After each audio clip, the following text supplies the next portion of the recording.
let's get things started. Ready? Go!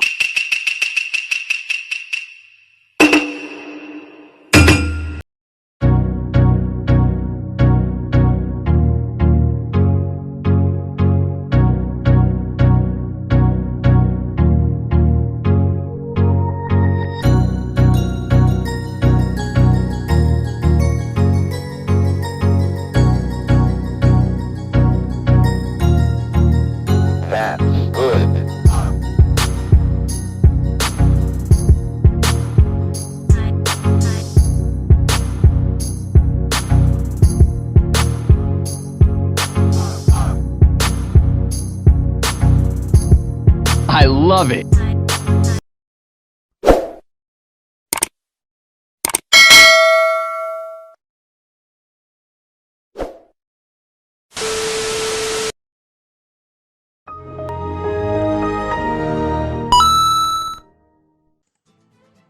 What's up, guys? It's Arinze back with another video.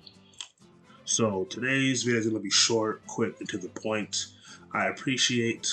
First of all, I appreciate the sudden boost to subscribership and viewers. I take it that you guys like the content and my take on the stuff, so I appreciate that. Also, I'll be doing more casual streams as well as more gameplay stuff.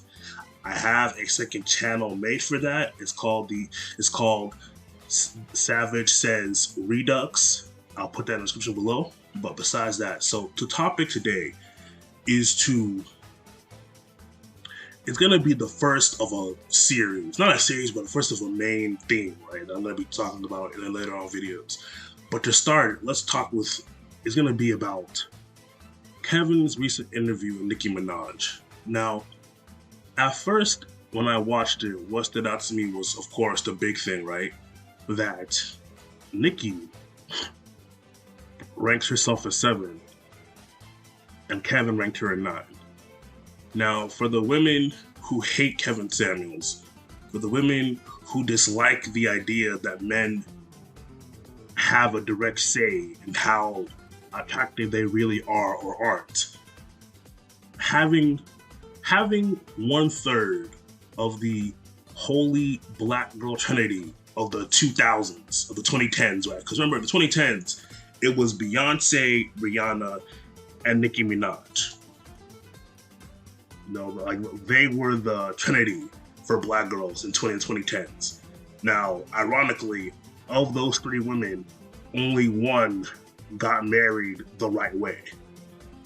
You know, Rihanna's a single mother. She's not married to A$AP Rocky. We know what Nicki did. You what? I'll say married her husband, had kids within marriage, etc., right? But to have Nicki name herself a 7 to Kevin Samuels, while you have all these women who come into a show and call themselves 8s, 9s, and 10s, or say that they're a 10, right? That's really gonna fuck with a lot of women's heads who call into that show from now on. But that aside, when I watched it the second time, what stood out to me was that this nigga Kevin was lying the entire conversation.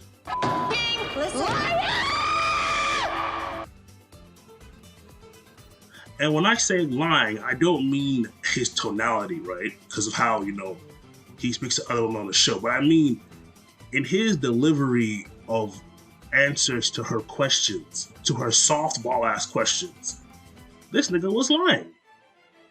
To quote SWP, he gave Steve Harvey answers. Now, what I call them is like he gave him a pacifier.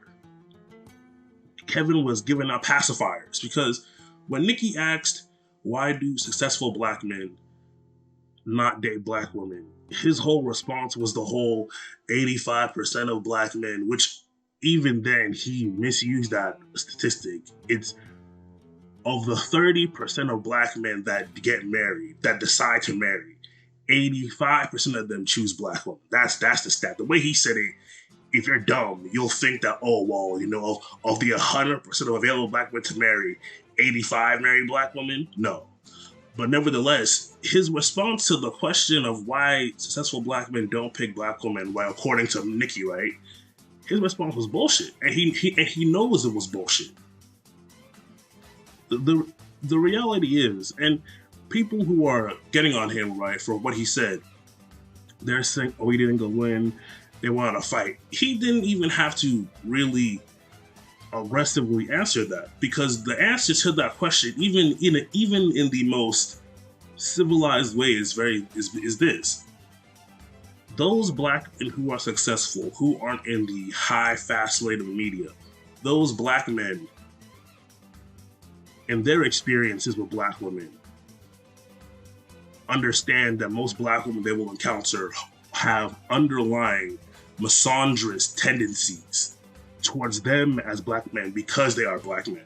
They have attitudes and perspectives towards black men that will only come out towards black men. These black women won't have those misandrous attitudes towards white men. They won't have misandrous attitudes towards successful non-black men, but they will want black men.